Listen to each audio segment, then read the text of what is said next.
It's nefarious, man. Like, the brain works in fucked up ways. The mind is one of the most deceiving, manipulative pieces of equipment, flesh, human bodies on earth. I never have trusted my brain. All of that weight lives in your head, and you are the decision maker. Psychology of entrepreneurship. Hi, it's Ronsley. If this is your first volume, welcome. This is a weekly series where I go inside the mind of an entrepreneur, artist, athlete, academic to decipher what is the psychology of our decisions. We took a few weeks to break for We Are Podcast House Sessions, which has a story that I want to tell you. Because 3 weeks before the 23rd of May, when we delivered the world's first multi-day, multi-speaker, multi-stream podcast conference, which blows my mind. So 3 weeks before the 23rd of May, I sent an email out to my database and nobody bought a single ticket for over 48 hours. Fast forward to 10 days before the event, we had only 24 people who bought tickets and had to make the hard decision whether to go ahead with this or not.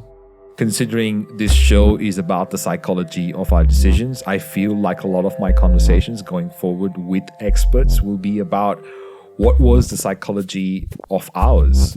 Because we decided to deliver to 24 people on the 13th of May. With that decision, I had to make my peace with the idea that a lot of my friends, my mentors, and their acquaintances would get to see how bad a marketer I am that couldn't get even 50 people to an event that has a lineup which looks like the Avengers of podcasting. Let me give you context here. We had Jordan Harbinger, who has one of the most downloaded shows on the planet, Melissa Ambrosini from Volume 21, who has over 11 million listens on her show, with a very loyal tribe, Dan Martell, who is an award-winning angel investor and advisor to billion-dollar SaaS companies with multiple podcasts, among some of the 43 speakers we assembled for this. So I really don't want to talk too much about the exacts yet, because I think I'd like to do a whole volume on that. But in short, it was Miracle May. The decision to go ahead set into motion a series of events that I couldn't have ever imagined. The outcome? During the worst pandemic in modern times, when all events and gatherings were mandatorily shut down, we ran an event for over 220 attendees from 15 countries, and all online. One of our speakers is this legend I am interviewing today, who was also speaking at We Are Podcast House Sessions. He is such a dear friend too, and just being around him makes me challenge my levels of good enough. I asked him to make a video to promote the event because I wasn't getting many people to buy tickets to coming to We Are Podcast. So on a Sunday, while feeding his youngest daughter breakfast, he recorded this. Hi, I'm Chris Dufey, and this is We Are Podcast House Sessions. I'm super excited for you to be able to join us in the upcoming We Are Podcast, because you're going to be able to discover exactly how to turn your podcast into a client-getting machine, even if you don't have many listeners, to be perfectly honest. So we're pretty pumped. And remember, you can't find your voice if you don't use it. Today, I'm talking with a dear friend who is probably one of the most good-looking humans on the planet. He's a coach. He coaches businesses in the fitness training world to take their businesses online. He has been doing this for years with a loyal following, and it was amazing to interview him during the COVID-19 lockdown as my first volume, that this interview wasn't an in-person interview. Obviously, the fitness industry was the first to be affected. Well, it was actually affected the most during the COVID-19 lockdown because gyms were the first to be shut down. So I wanted to start by asking him about advice for entrepreneurs during this time, the time everybody is going to remember for a very, very long time. The world has changed. The economy has changed. There are straight out, we can call it spade for a spade, facts when it comes to that. So if someone is wanting to leave a job and they want to become an entrepreneur, there's a lot of different ways you can go about it. Some say you should burn your ships and go all in. Now, this is the problem that I see when someone looks at one person's journey, one person's story, one person's point of view, and tries to just copy it, right? Is because I'm the type of dude that will burn my ships. I did. Do you mean? For me to move from Sydney to Dubai, I sold my house, I sold my car, I gave my business and clients away. My wife was 6 months pregnant and I got on a plane to go to a country that I'd never been to see only one person I knew on the other side so I could sleep on a couch for 3 months so that I could build a business to then fly back to Sydney in time for my wife to give birth for this, to then move back to Dubai. I burnt my ships, right? However, is that the right thing everyone should do? No, God damn it, it's not. And no one, like, you've got to have this. And when someone's looking for a hard and fast answer, there is nuance to it. And it depends on who you are and your situation. And there's so many factors, to me, that can come into the proper answer for that to happen. And then there's another word. So you said patience before. Patience is very important. There's something that I think is also valid in this conversation that somebody needs, and it's faith. Faith. What is it about faith where all religions talk about it? All authorities want to have of ours. And in my opinion, religions are authorities too. So usually when we think about a story of faith, we think about something like this. We are talking today about near-death experiences, and now we have the story of Nancy Rhines. Nancy grew up in a Midwestern Catholic family, but distanced herself from the church and for years considered herself an atheist. But in 2014, something happened that made Nancy reevaluate her faith. We will meet her in a minute, but first, some of Nancy's story. It was January 3rd of 2014. I'll never forget that morning. It was a beautiful sunny day. I decided to go out on a bike ride. I needed to do some errands around town. There was a little voice inside of me that just said to not go out riding that day.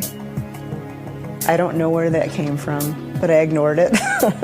I got about a mile, well, not quite a mile from my home, and I could see some traffic coming in on the right. At the very last minute, I realized that first car wasn't going to stop.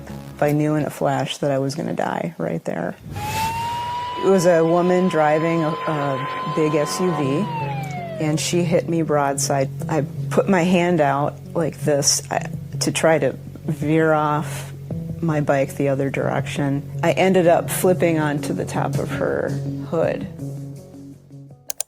Long story short, the lady talks about having a sense of non-duality during her near-death moment.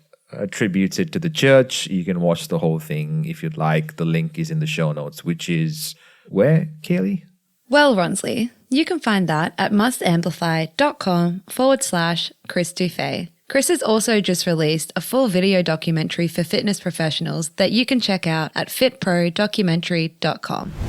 Are you fed up of all the confusing, conflicting information about how it is you need to build your fitness business? The game has changed for fitness professionals to build successful fitness businesses, and it's time to keep up with the changes or you could be left behind. When I started, I tried everything to get my online fitness business up and running, and I was fed up of all the confusing and conflicting information as to what I needed to do to build a fitness business. I finally mastered this process and I've turned it into a 9-step system called the MSU method. And this is what turns complete strangers into high-ticket fitness clients. We've uncovered the real, raw, and what's working methods in the fitness industry's first business documentary. Let's get a sense of faith. As we go through this volume, because it is quite simple to say to someone, please just have faith, it is quite difficult to implement, primarily because we don't have a method to implement faith. So we resort to the frequency we pray, or, in quotes, ask for stuff, as the determining factor of our goodness or sense of faith. Chris, What was your relationship with food growing up? So if I look back into my history, I clearly had an eating problem.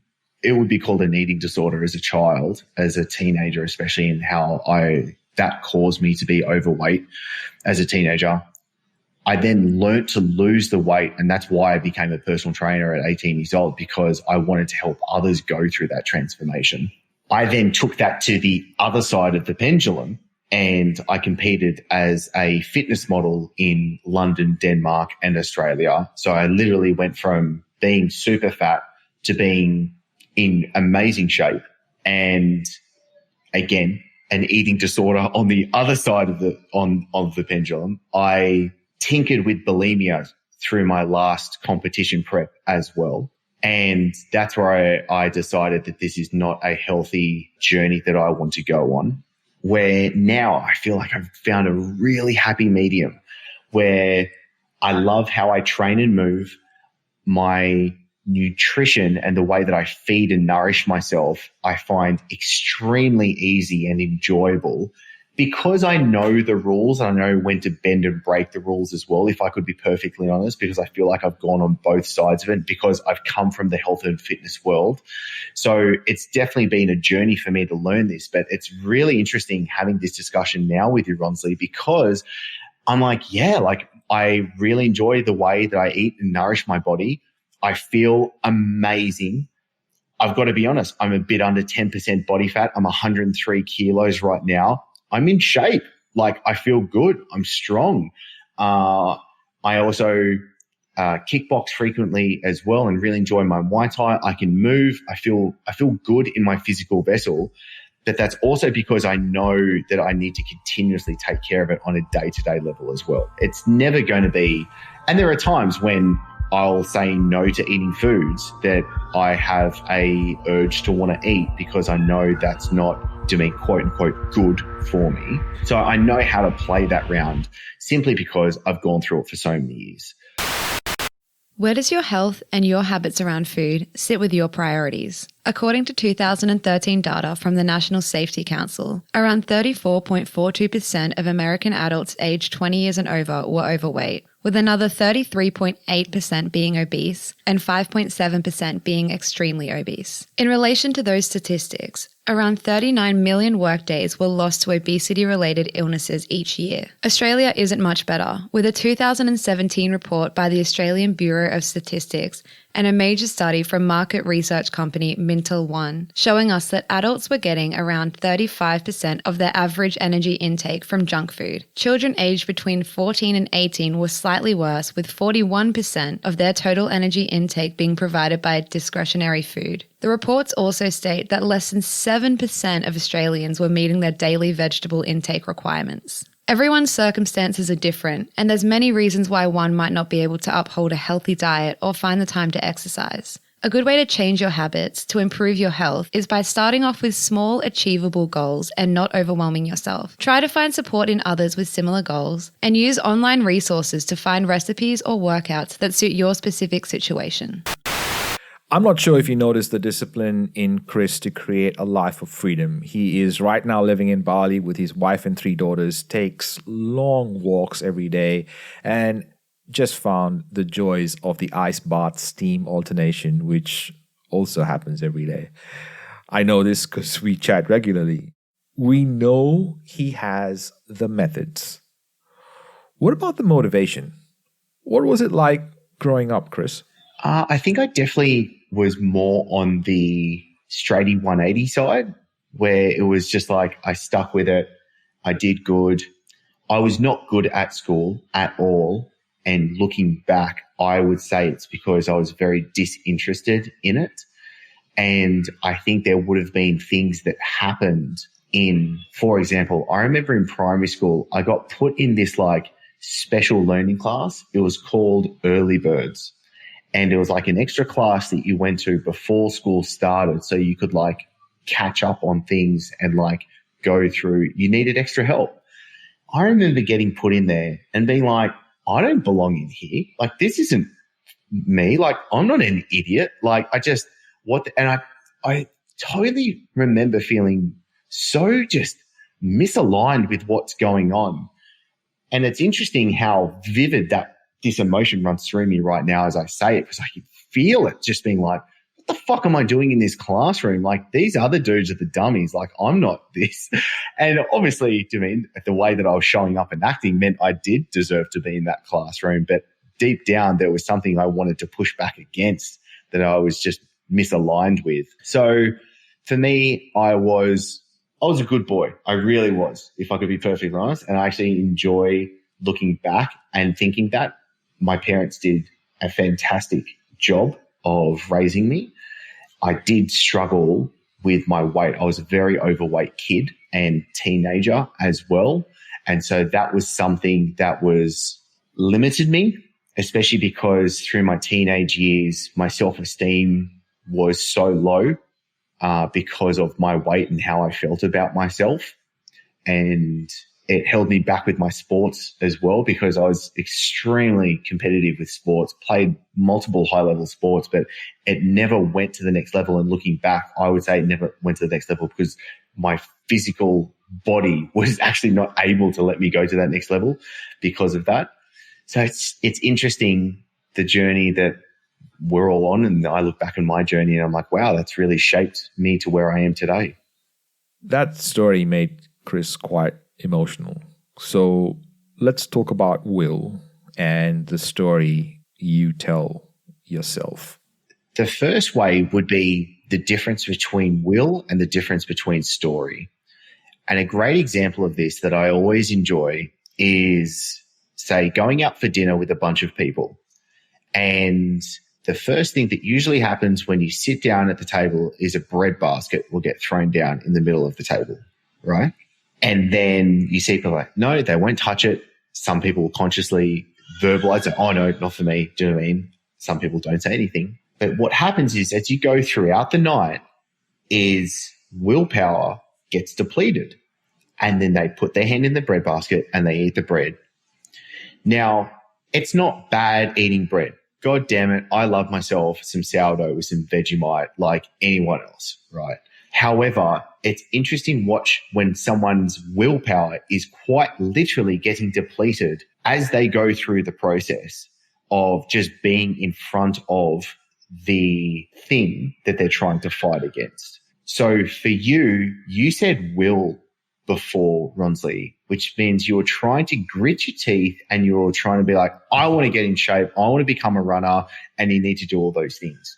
However, when you changed your story and you simply said to yourself, I am a runner, suddenly willpower becomes obsolete because you woke up, you put your shoes on, and you went out the front door. And that's the difference between getting someone to truly do what they need to do to achieve what they say that they want to achieve, is because if I'm relying on someone to use willpower and grit to just get to the other side, it becomes a game where it gets depleted very easily and there is a high level of failure, where if I can help them change their story, it suddenly becomes, well, that's just what I do.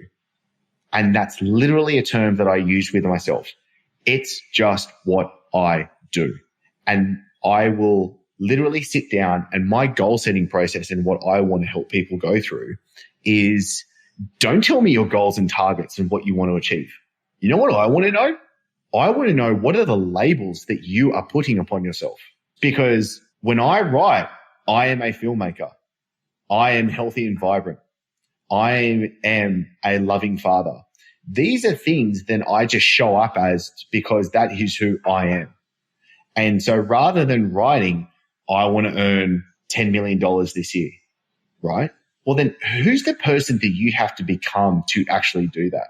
If you want to be able to travel to a city and see the beautiful landscape, see the people, see the culture, and you want to do that because you're running around it, well, then who do you have to become to experience that at the end of the day?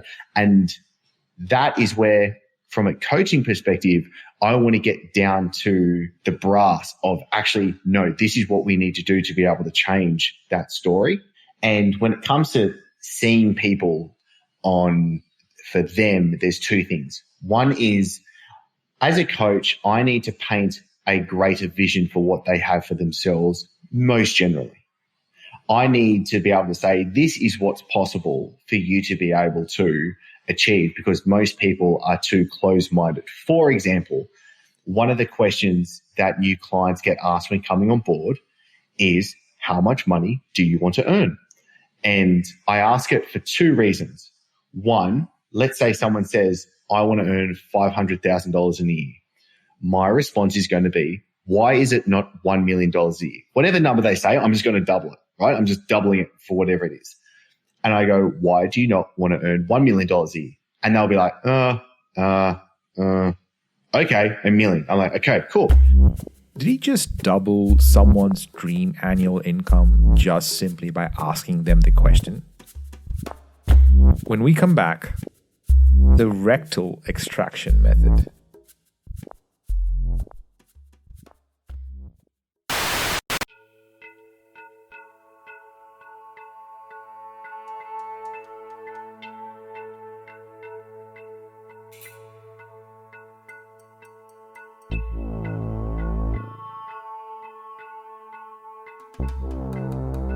Psychology of entrepreneurship.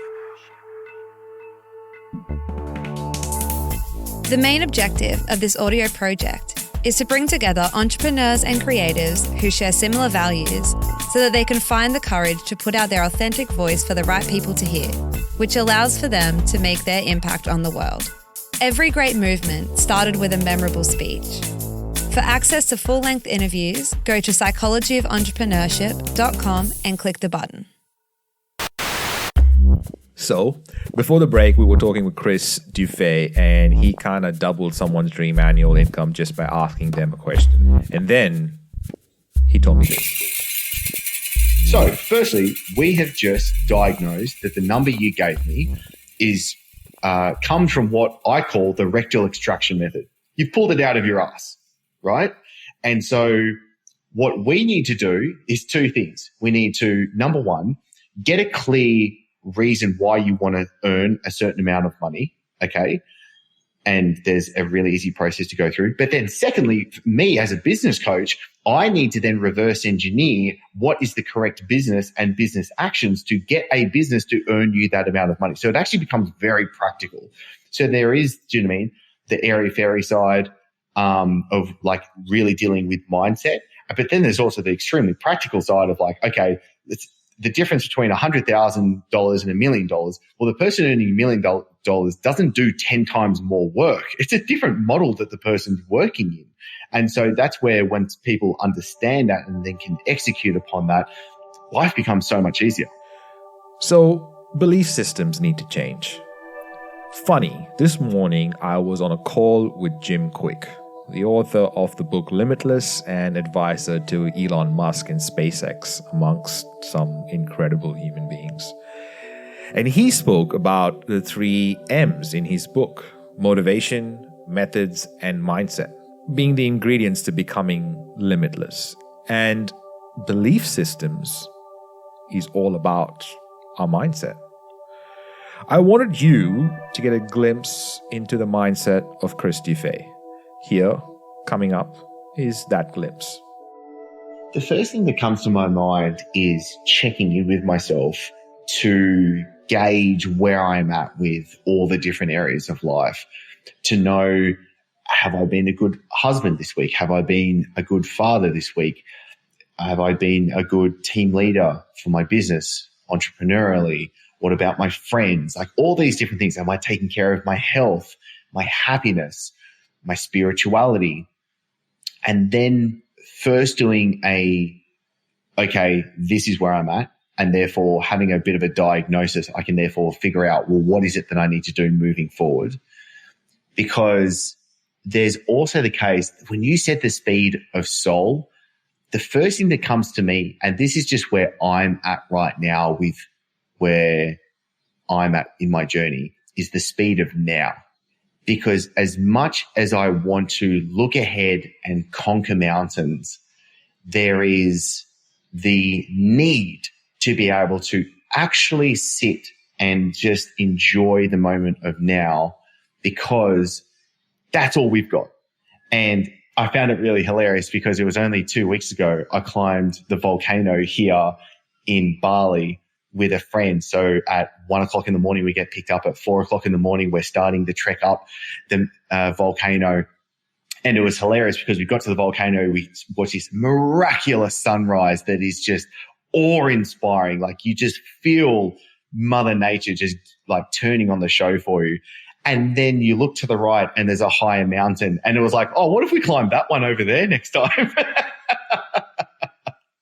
So I found that interesting where that came in. And I saw the thought and I was like, I'm going to enjoy what's going on right now because I don't know when I'm going to die. I might be gone this afternoon, Ronsley.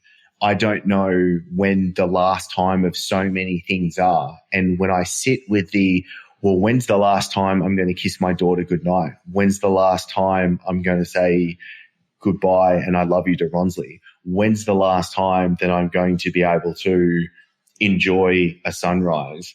We start to appreciate the things that really matter because especially when it comes into the psychology of entrepreneurship, the thing that rattles me to the core and that I think speaks so much truth into is money solves money problems.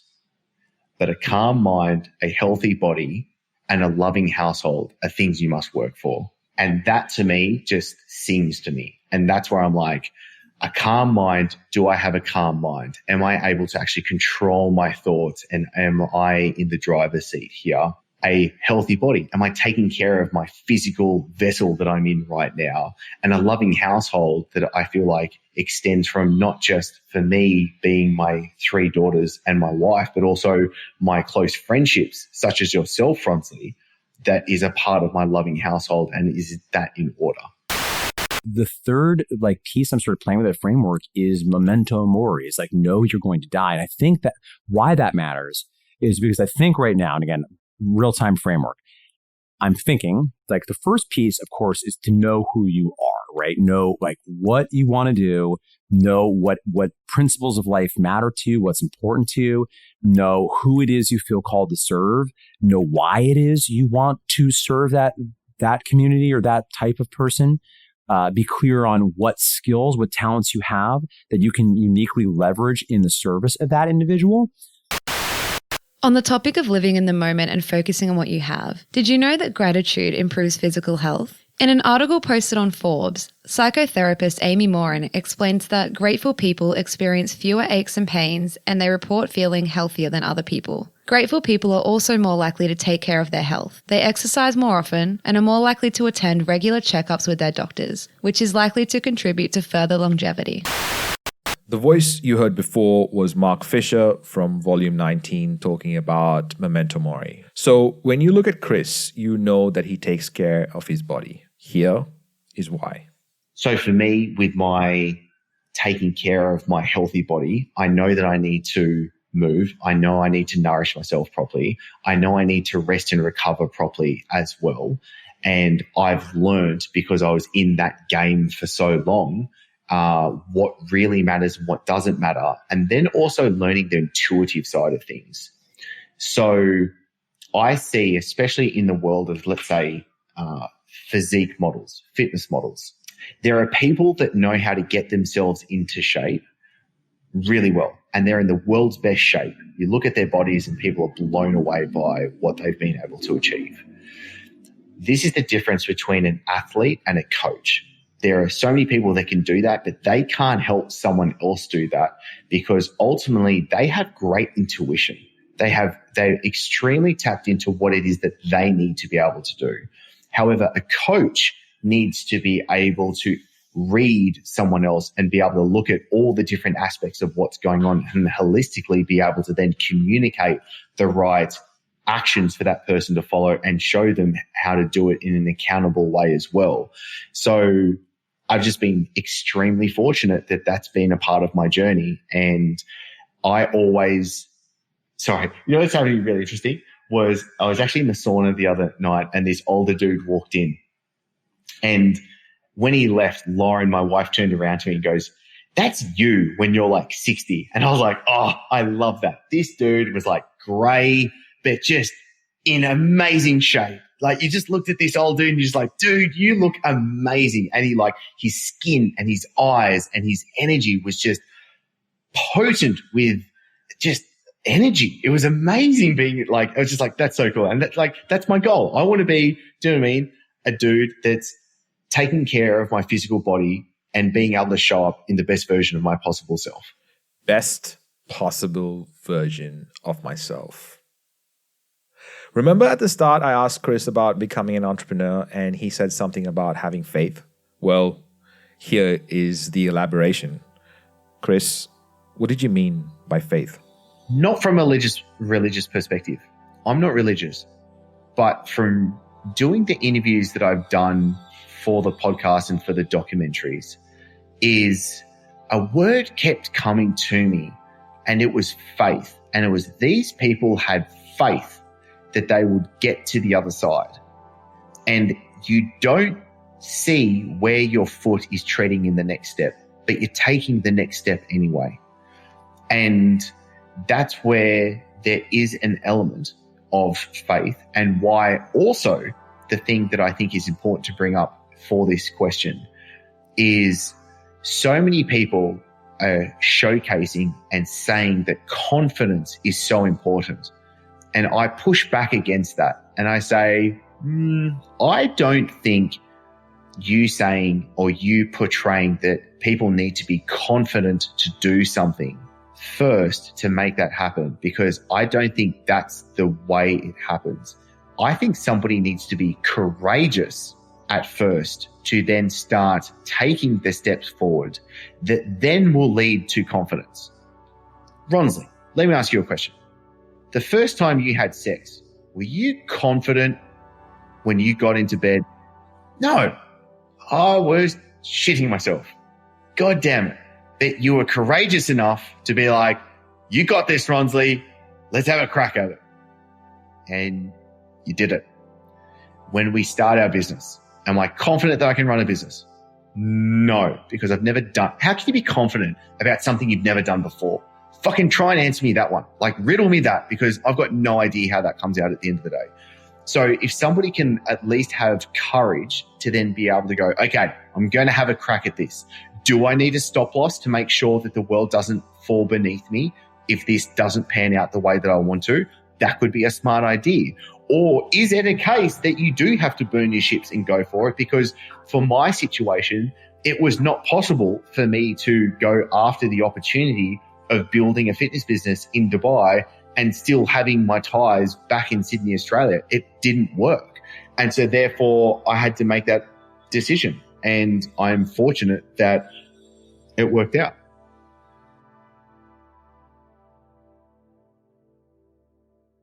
Psychology of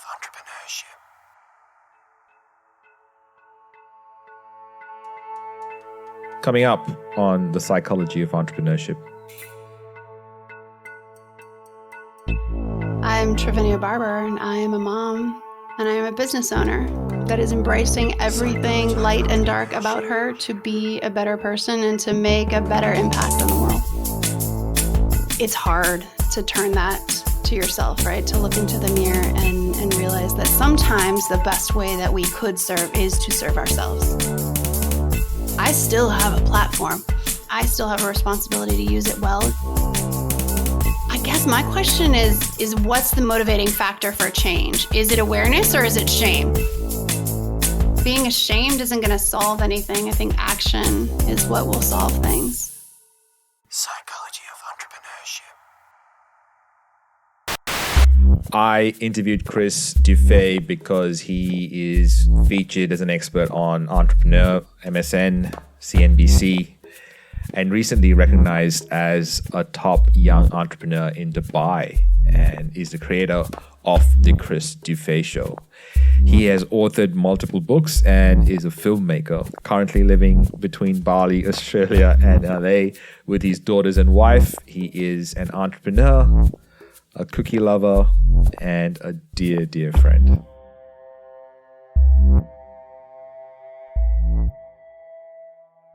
Psychology of entrepreneurship. This is a Must Amplify production. Special thanks to every guest expert that has appeared on the show. Voiceovers, editing, and sound design by Kaylee Bonnyman. Guest research and content by Claire Gould and Corinne Castles. Project managed by Kaylee Bonnyman. Produced and hosted by me, Ronsley Vaz. For more episodes and where to listen, go to mustamplify.com/POE. Hey, it's Kaylee from Must Amplify. I'm the sound engineer for this volume of Psychology of Entrepreneurship. I'm part of the team that made this production come alive. I work as a part of a global team with our studios based in West End, Brisbane, Australia. If you would like a podcasting checklist, email me at kaylee@amplifyagency.media. That's KAILI@amplifyagency.media. We specialize in finding your voice and making sure it's heard by the right people. If you are considering whether a podcast is a good idea for your business, check out our other show on shouldistartapodcast.com. Are you still listening? Here's a little gift to you for sticking around. Were you always this chiseled? I don't like that word, chisel. So, Chris, what was your relationship with food growing up? No, yeah, I'm going to say that. Chris, when we come back, the rectal extraction method.